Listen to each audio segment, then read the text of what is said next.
Okay, so I'm going to talk you through this Miro board called Road to Nirvana. And I use this technique absolutely loads. It's one of my favourite facilitation techniques, and it really helps with any kind of strategy or vision. So that could be as part of OKR planning sessions, or to align a team towards a product vision, or think about how you're gonna get to a certain destination.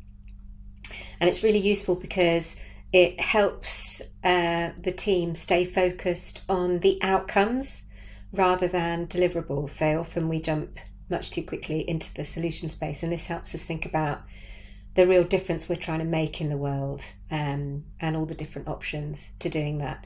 So I've also done a video on my YouTube channel, which you can find by looking up the board. You can find a link to that, called Outcome-Based Planning, which works really well with this in terms of understanding how to plan in outcomes rather than deliverables. So let's get started. There are these 5 steps. It starts by brainstorming Nirvana. So what does success look like? I'm going to walk you through an example in a minute, but Nirvana's here. This is the destination. So when we're thinking about Nirvana, we're thinking about what will have changed in the real world, what will we be able to do better, more easily, faster, what will our customers be able to do that they couldn't do before, which problems will we fix.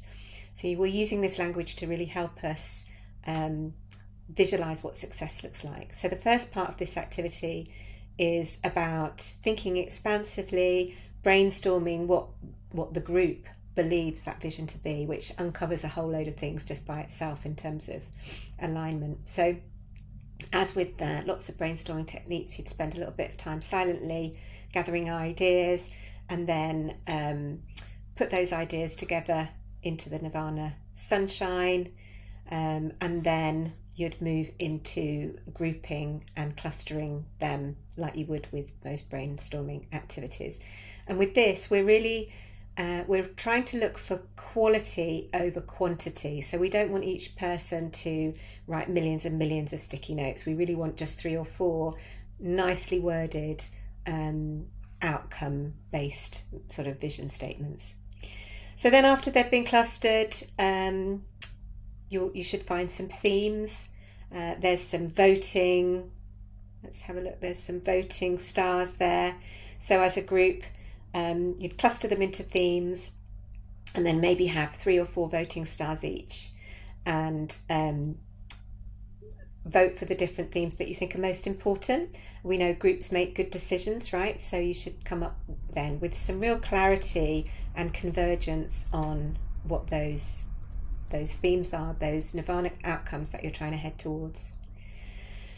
So then we move down to this part of the board. If I just zoom out to show you what that's like. So this is going to allow us to think a bit more carefully about the different capabilities and outcomes that might be along the way to that Nirvana vision. And so we're going to think about, okay, what other, how else can we demonstrate progress on the way to this vision?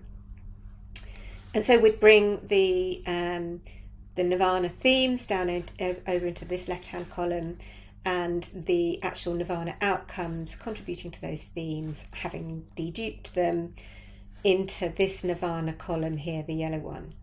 Now, some of them, when you do that, you might realise actually these are much more shorter term things that we can do. So you might bring them much closer to the now column as well. Then we're going to spend some more time brainstorming, thinking about what else can we do, particularly in these early stages. How do we demonstrate value earlier towards those Nirvana outcomes? And so we'd use these sticky notes here against these swim lanes. I've only included 4 because I think 4 is a good number to have. Any more than that and you're likely to have a list of things which is too long and not very realistic. So then you'd brainstorm again silently as a team, thinking about all the different ways that you could get to Nirvana now, next and later. And of course you could rename those columns with actual time horizons, 3 months, 6 months, a year, 2 years, if that was more appropriate for your organisation. I like to keep now, next and later because it keeps us away from the promises and the estimates and helps us think more creatively. While we're doing that, we're going to be trying to use keep language outcome focused and kind of prod each other to say why if we're talking about a deliverable. So we're certainly not in that space yet. And then we'd use the voting light bulbs again, just on the now column, to prioritise the things that we think are really important to start working on. Now, importantly, this is all in the problem space, right? So after this, as part of the next activity, you'd probably then rephrase these themes as opportunities. So how might we achieve this particular outcome in order to explore all the different solutions that you could employ to get there. And then finally, there's these sort of horizon boxes in the clouds. This is just here to help us then refine our language around the goals that we want to head for, and also include key metrics and measures to make them smart. And this is why this is useful in the run up to setting goals. Like if you use OKRs, for example, this works really well. So this activity is useful to do at least once every 3 months, or once a year if you have a yearly planning cycle, but certainly be revisited every 3 months, and feeds nicely into an outcome-based product roadmap planning session. So I've got an example here. This example is the same example as I talk about in my YouTube video on outcome-based planning. It's about the solution-focused plan is about moving house, but the outcome-focused plan is about having a happier, more enjoyable family life, which is more of an outcome than a solution. And so here you can look at this example in your own time, because I'll include a link to the Miro board.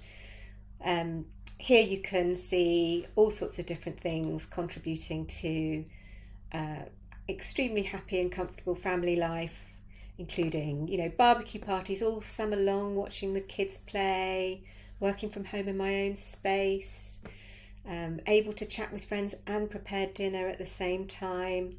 So those things will have been brainstormed as a group, then clustered into these themes. These yellow stickies represent labels, where we've assigned a label kind of capturing the theme of those things, then voted with the voting stars. And then if we go back down into the second part of the board, you can see that on the left hand side, these Nirvana themes mirror those labels up in the Nirvana sunshine, and have been ordered based on the number of votes that they had. And then those outcomes, some of them, like barbecue parties all summer long, are still quite aspirational. They put in the Nirvana column. Some of them could be much more achievable, so being able to host Christmas, having more clear work surfaces. So those have just been brought forward. And then the other colours are other things that have been added subsequently by the team, including this one, understand options for more physical space. So planning in outcomes allows us to keep our options open. So by doing it this way, rather than let's move house, we can think about all sorts of creative solutions to achieve value earlier, but still keep our decisions open about achieving more physical space.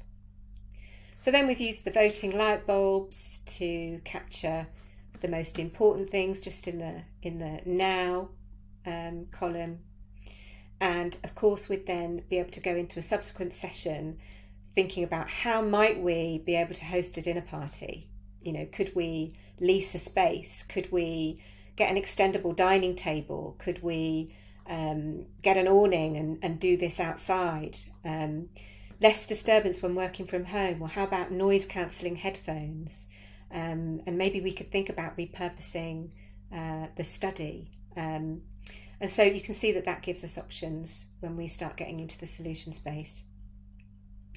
And then here in the examples of the horizons, so goals, Horizon 1, host a dinner party, making it specific within 2 months for 6 friends, optimize functionality, flexibility and storage of a shared living space. Success would mean me being able to join conference calls without being heard or hearing other family members, trying to get 30% more usable work surface space. So ideas for that might include special kitchen storage where we can hook things to the back of the doors or the cupboards or something. And also in parallel, understand options for more physical space. And of course you'd use that language for the other horizons, but you wouldn't go into too many details for those because they're too far away. So I hope you find that useful. Thank you.